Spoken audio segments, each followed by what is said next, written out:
welcome back to today's episode of the Tundra. And today I'm joined by Shay I'm Mr. Brightside. as he sings the most overplayed song, and I'm also joined by Nick.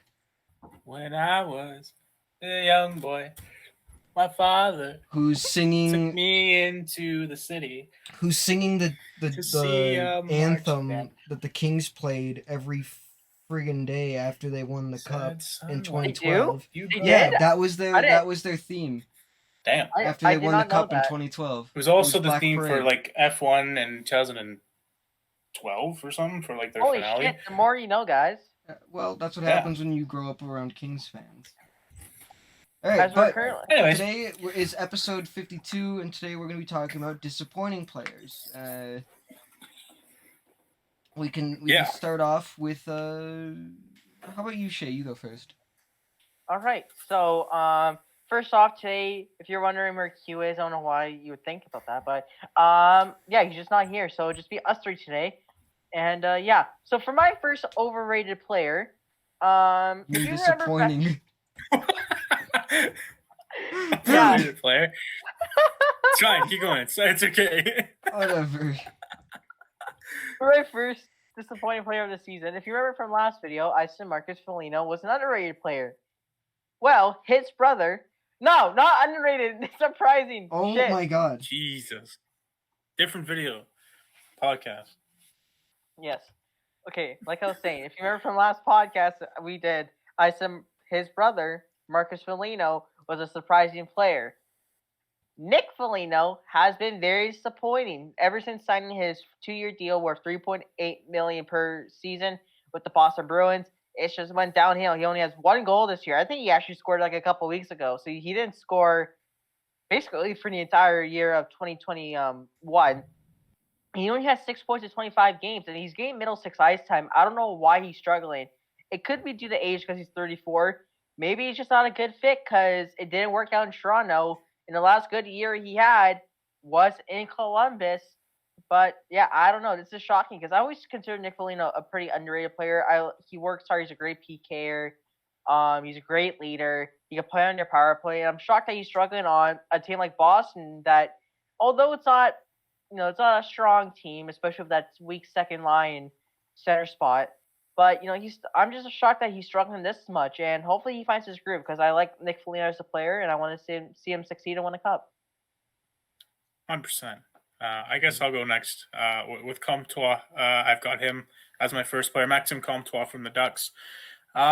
He was a really good young player when he first stepped in.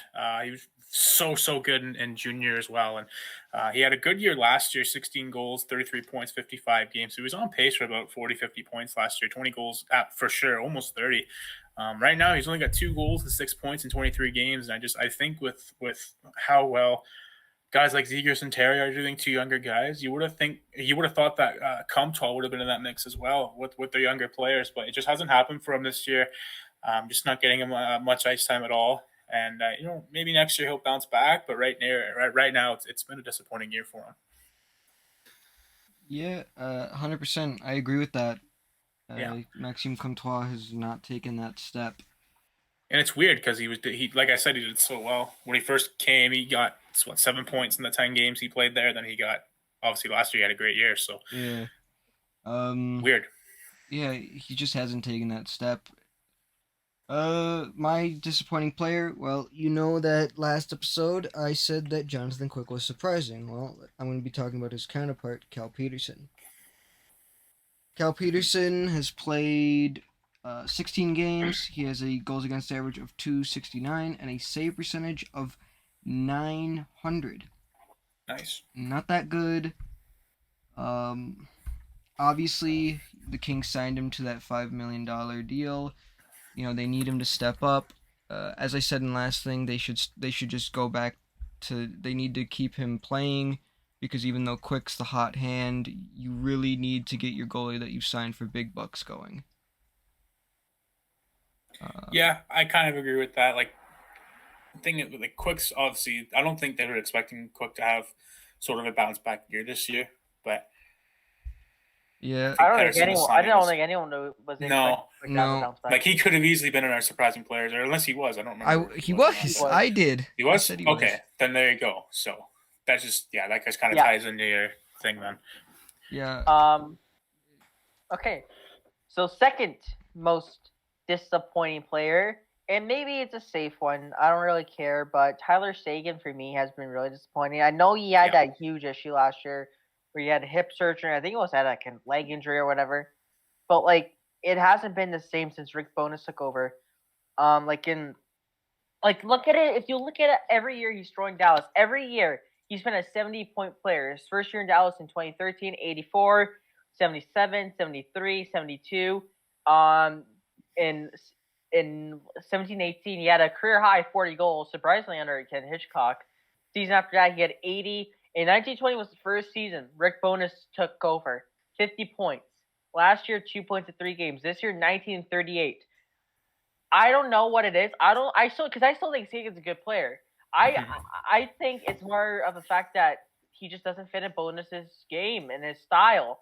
And the fact that like Bonus, like if you notice with Bonus's lines, he it's fucking weird. Like he has it's like the fourth line's like Group A Hintz, Radulov, Jacob Pedersen. The first line's like Robertson, Glendening, Seguin. It's all over the fucking place. And like so I don't think it's Seguin's fault.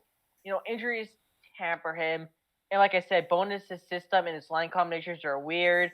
And like once again, like ever since Bonus took over, he hasn't been his 70, 80 point self, which is just weird. I've never seen a player fall off this dramatically before. So we'll see what happens. If Bonus is fired or whatever happens to him and Seguin bounces back, there's your answer. But for right now, the fact that he's only half point per game, that's disappointing for me. Yeah, I definitely agree with you. I almost put him in as well. The thing, it's so weird with Dallas because that, like, the front three the three players that used to be the front three of Ben Seguin and Radulov have really not been great at all this year. It's kind of weird to see. I guess that's what happens when you get when you age and you decline. But I don't know. It was just it was weird looking at that team sheet today and just kind of seeing the numbers there. So I think a huge factor of sort of Sagan's poor year and is not only is Bowens, whatever the hell, bad coach, don't care. yes, Bonus, idiot. Whatever reason he has his lines the way they are. I think another thing that heavily influences his stats and everything is the fact that he's been in and out of the lineup with injuries so much. I think it's just a thing where he hasn't been able to get into that groove. He can't find a solid groove to get into to weave in and out. Yeah, that's fair. That's fair. But yeah, like you said, Shay, it is sort of a bad year for Seguin. So my second player I have in my disappointing players is a guy that went third overall in the draft a few years ago. It's Kirby Dock from the Chicago Blackhawks. And, I was surprised along a lot of people that he jumped in straight away from the WHL. I think last year he had some decent pace. Then obviously he got injured at the World Junior Training Camp. But this year he's been kind of more the pace as it was in his rookie year. He's looked okay. Like he's looked fine. I can totally see why they might think he's a good player for third overall. But he's been taking a lot of penalties this year for Chicago. And a guy like Jonathan Toews has come back and has basically outplayed him. And this is after he was off for a year. And, guys like Brandon Hagel have really stepped up. And I just feel like for Doc, it just hasn't really been that great of a year from him so far. We haven't really seen much of him and why, we kind of expected him to take that step up, especially after last year, because he had really good pace throughout the year, but until he got injured, obviously. But this year it just hasn't really been that great from him. So, I mean, he's still young. He's 21 years old. So we'll have to wait and see. But for right now, it hasn't, I expect him to take that step up. Yeah, for sure. I agree with that 100%. Mm-hmm. You're next. Who was your Rossi. third player? What? Who was your third Rossi. player, Shay? You didn't say your second You didn't player. say your second. I did say my second player. No, you didn't. What did you say? Oh, what? I was such. What are you?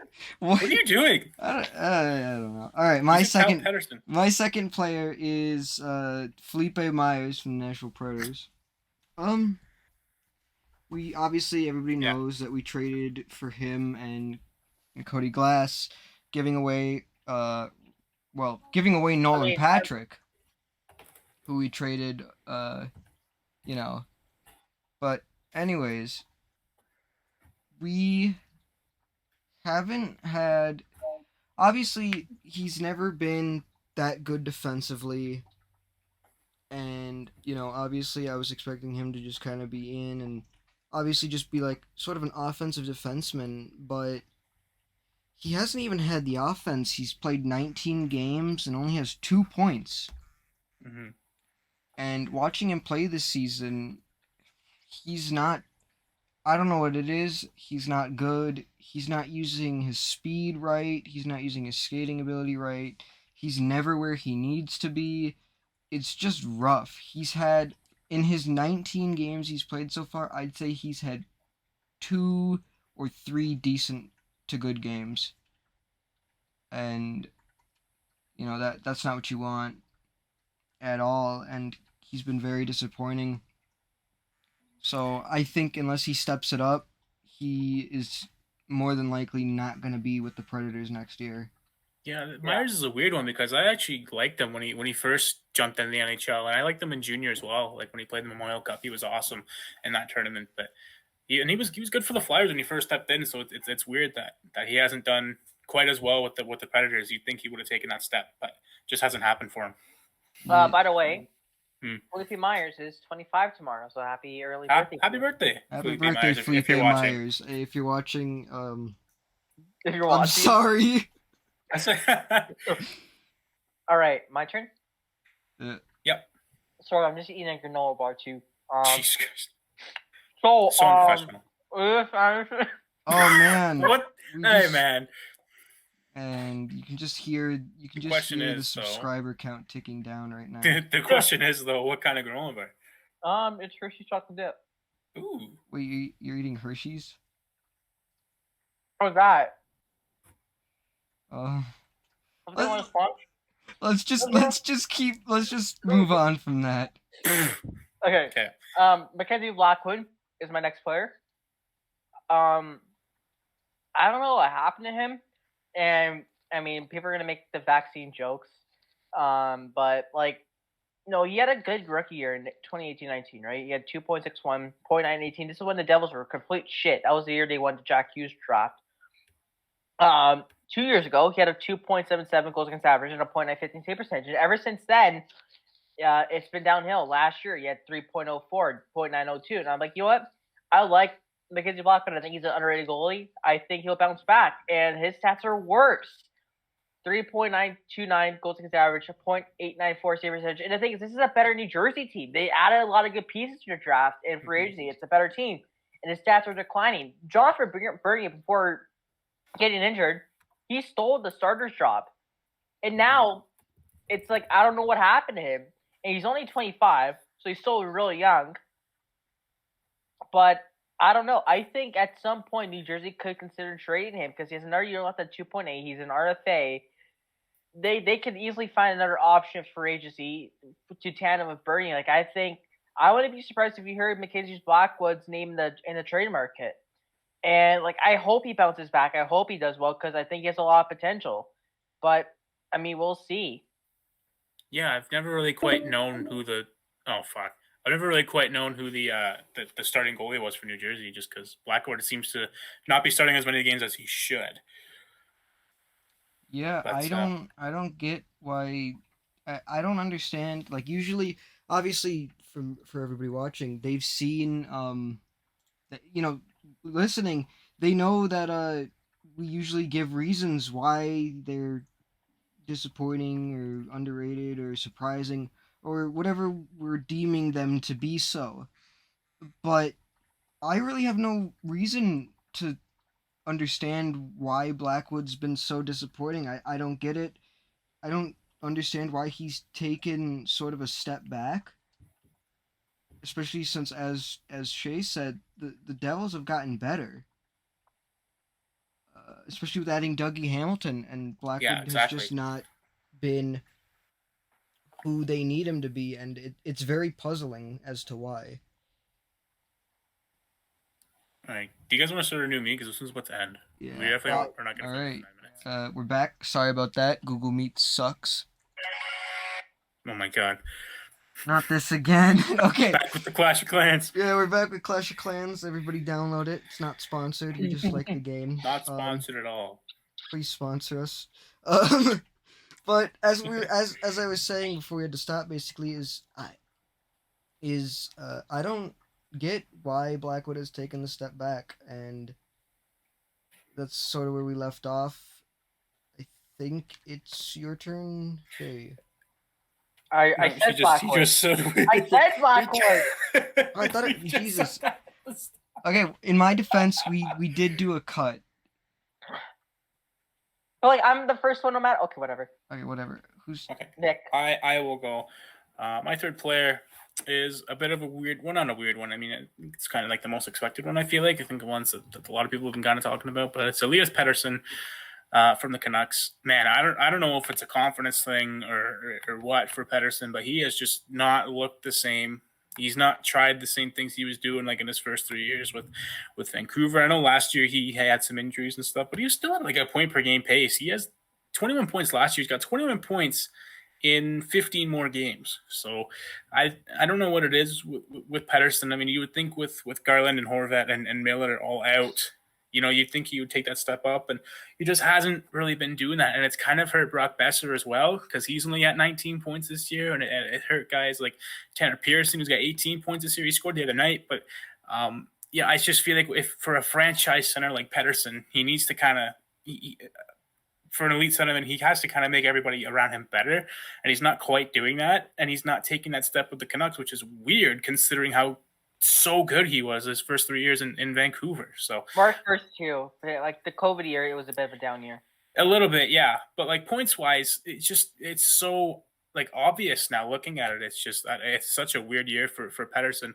And again, maybe it's a confidence thing. I mean, we saw it with McKinnon, right? Like McKinnon had a really good rookie year, kind of dived down for a bit, and then just became this superstar. You know, maybe we'll see that with Pettersson. I hope we see that with Pettersson because I really like him.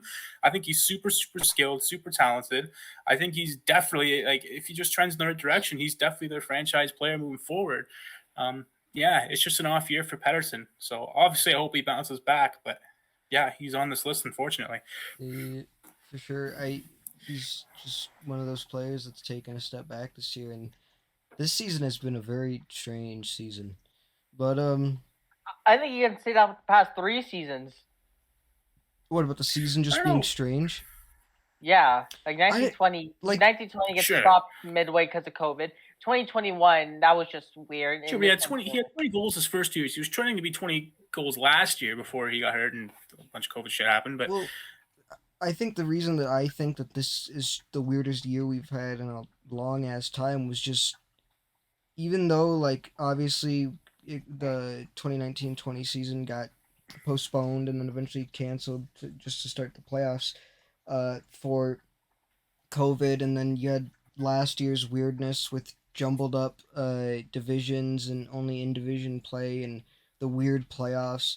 But the reason I think that this one is so weird is it was supposed to be the year that everything kind of went back to normal. I mean, it kind of has. Well, at the same time, a lot of it's still like just strange.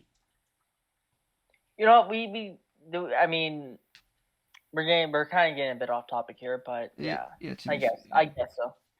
All right. Okay. Who's next? I'll go next. My next player is Philip Grubauer.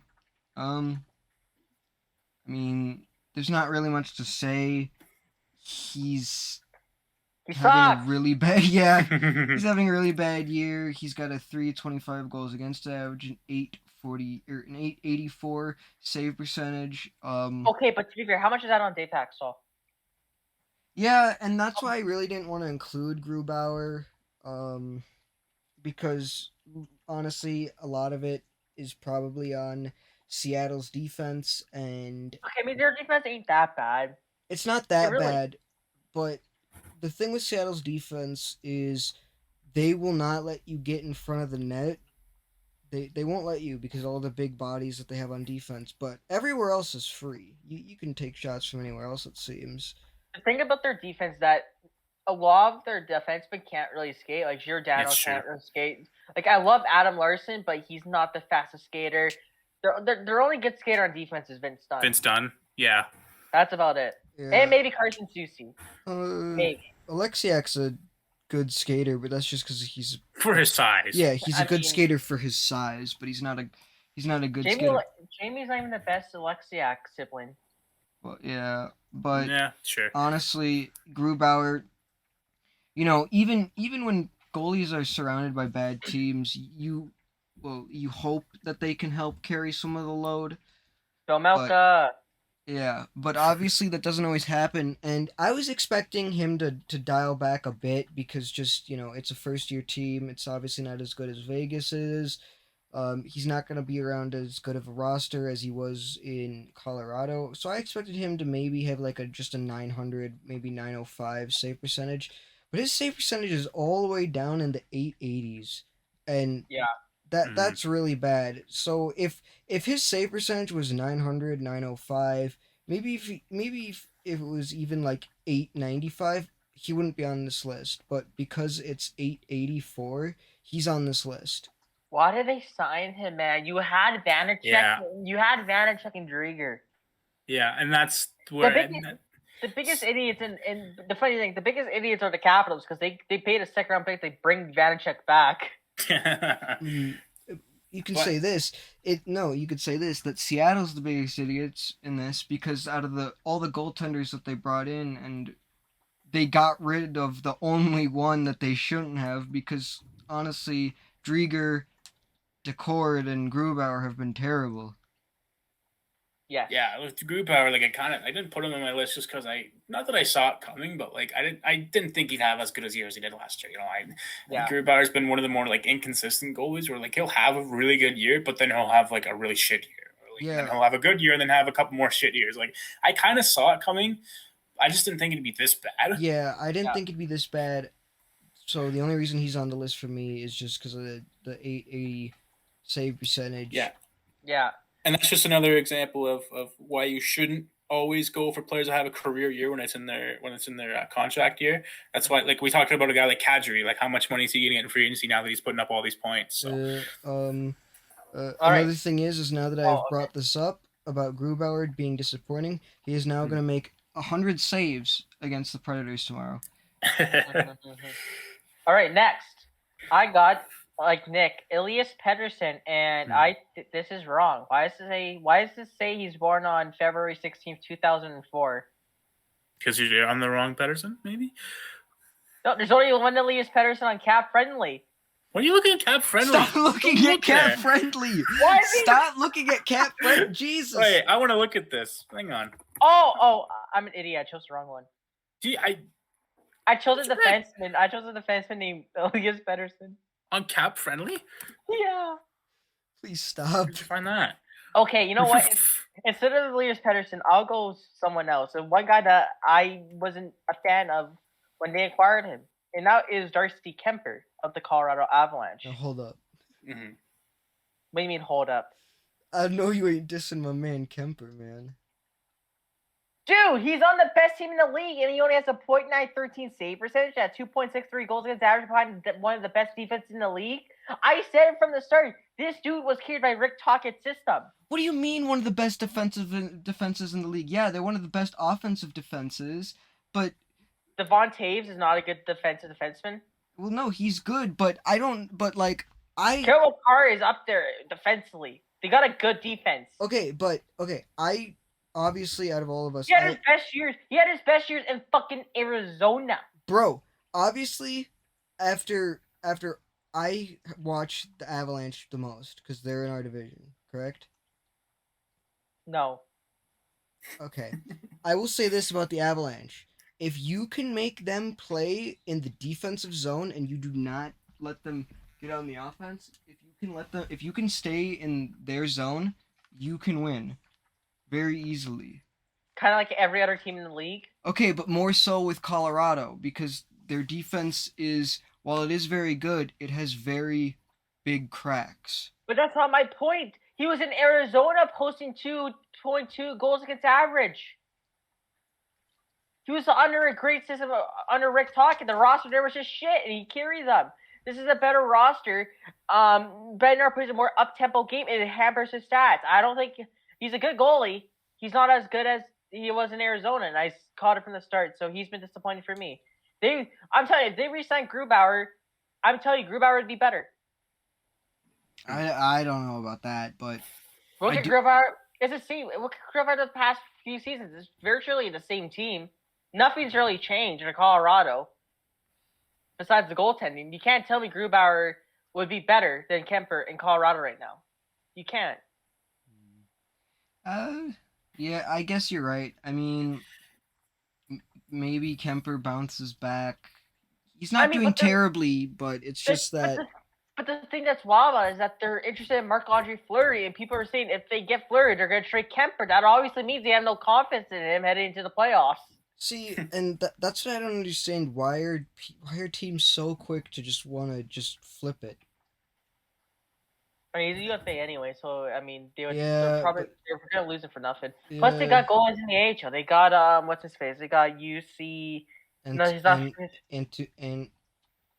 Yes, him. Anunen. Anunen, yeah, him. Like they got goalies. They got goalies.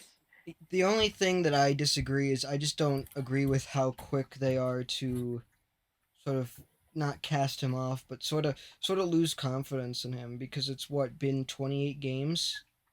Yeah. For him, and especially with how just weird Colorado's season has been with all the COVID issues, with all the postponements. I think it's way too quick to judge Kemper. Obviously you can say he's been disappointing. I agree with you, Shay, even though I really like him, but I do agree he has been disappointing so far compared to what I thought. But I think it's a bit too quick to judge on if you can trust him going into the playoffs. That's fair. I just noticed a lot of my players have been goaltenders. So I'm sorry if you're a goaltender. It's just been disappointing. If you're a goaltender, no, I'm kidding. Shay, I got a quick question about the Oilers because I almost put a player on my list. Tyler Benson. I noticed he only had 1 point in 19 games. He plays fucking 2 minutes a night. Fair enough. No. I was going to ask about that because I like Benson. I'm not even kidding. I'm not even kidding. Today, right? He was listed as a healthy scratch, and the reason Tippett did that, he was like, "We need more peak here, so I'm putting Shore over Benson." You're a fucking idiot. Hey, I'm just gonna look what his time on ice per game is. Okay, while you're doing that, I'll mention my what is it, fourth player?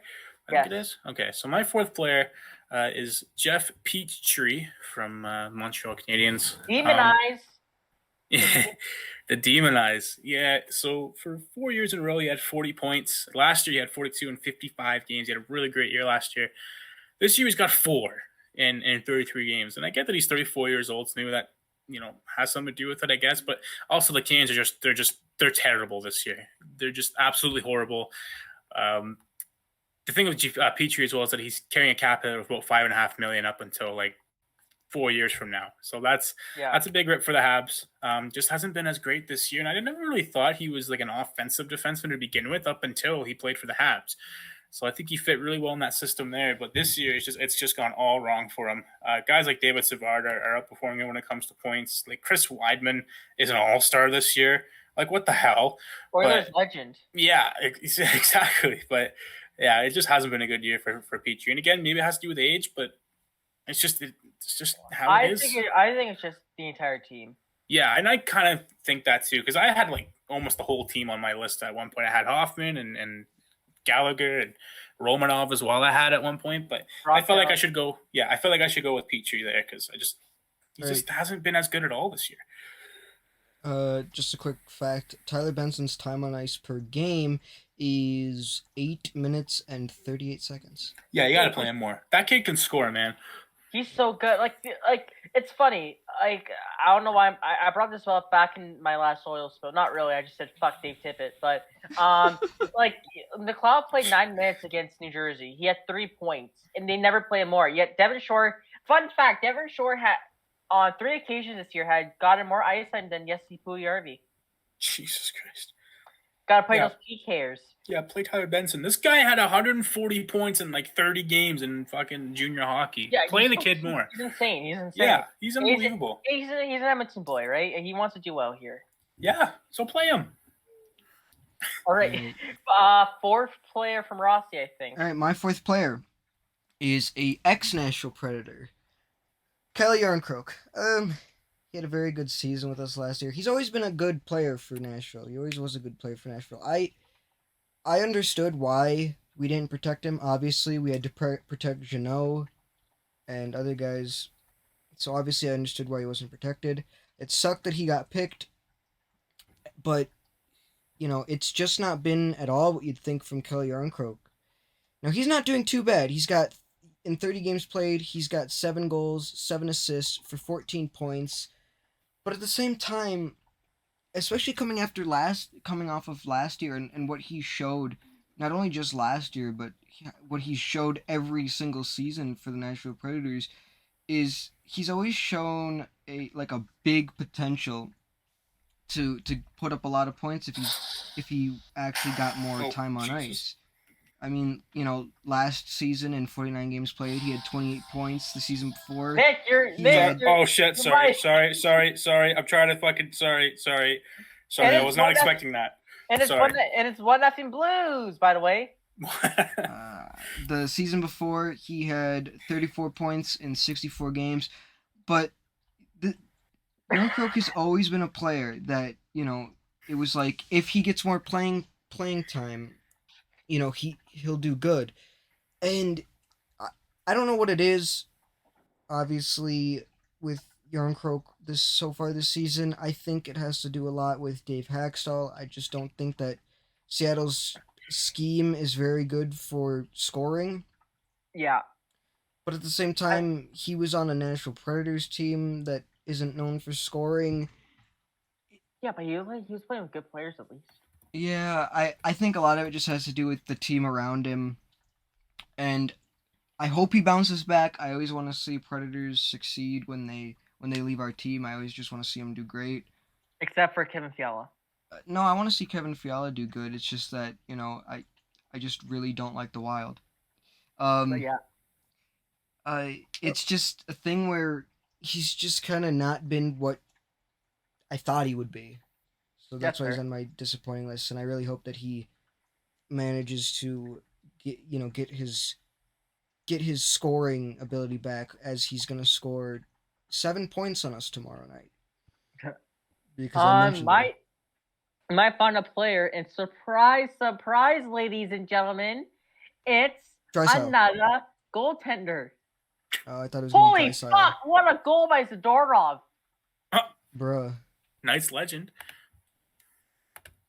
How do you let Nikita Zadorov score? Holy shit! What kind of goal was it? It was a snipe! Oh my god.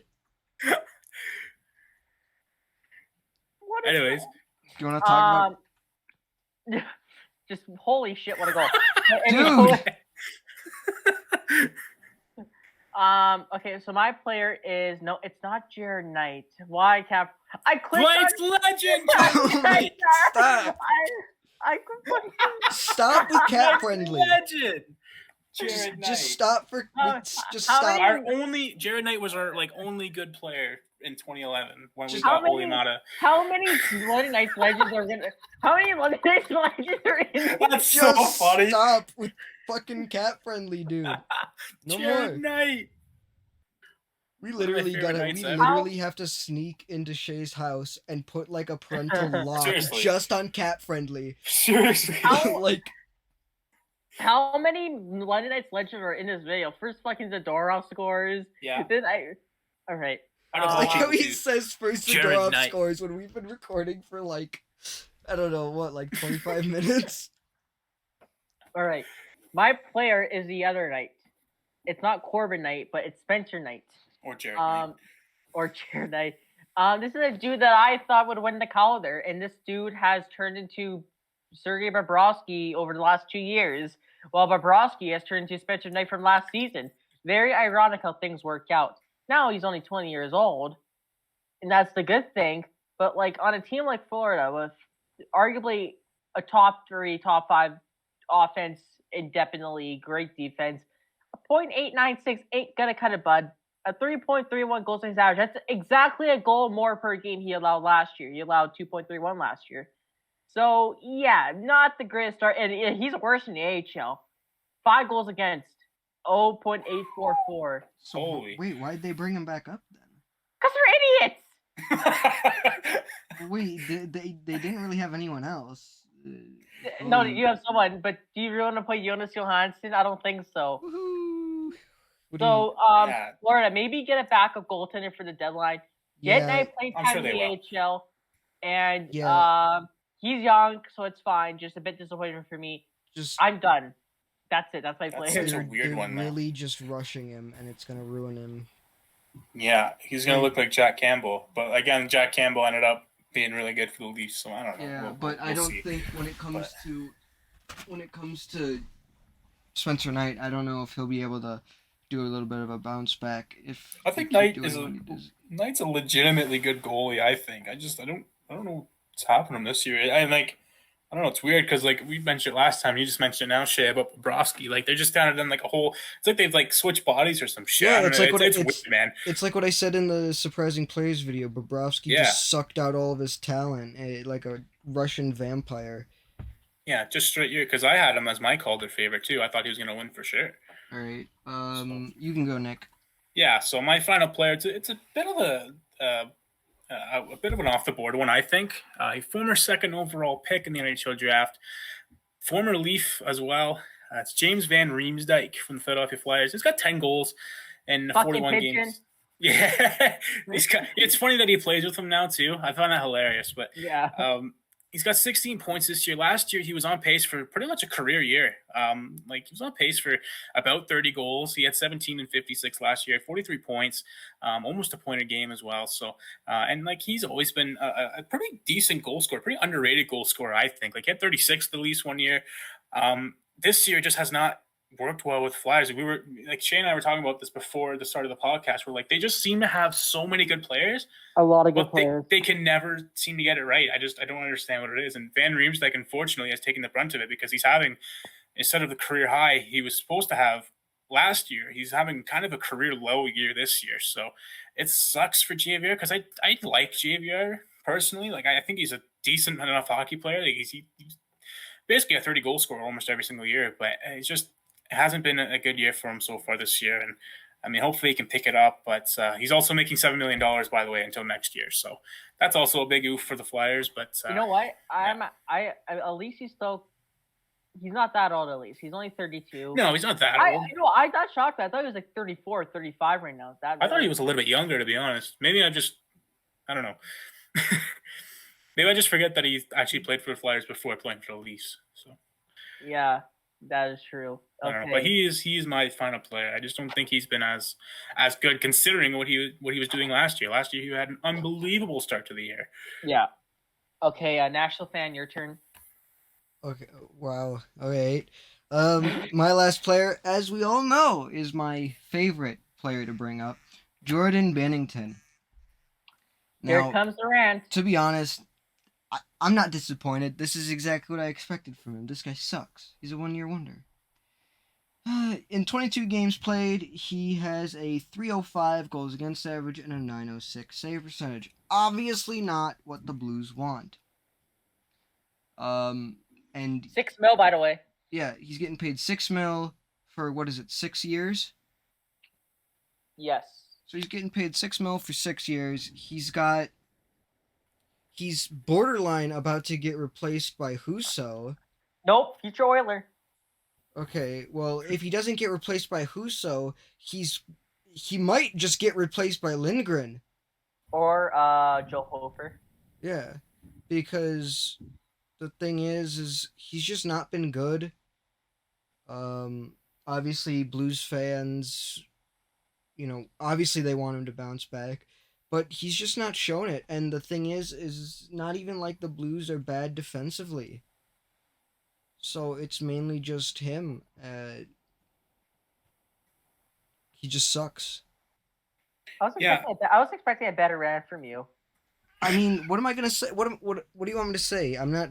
You F this stuff like that. Like, I'm not particularly angry right now. And what am I gonna say? Hey, man, I just know he's terrible, and he's always been terrible. If I make you angry, will you go on a rant? If you make me angry, will I go on a rant? Like on Bennington? Sure. Forsberg, he sucks. Okay, well, that's just slander. It can't be slandered if it's true. Jesus Christ. You're just digging a grave for yourself, man. Okay, well that wraps up my points, and we've done all of our points. So that sort of ends all of our points. We're sort of wrapping up. We'll see you guys next time. I don't know what the next vid will be, but we'll see you guys soon. Next video might be on the Flyers. Potentially, maybe. We'll see. Who knows? We'll see. But we'll see you guys. Could we not? We'll see you guys next time. And remember, Tanner Jeannot for Calder.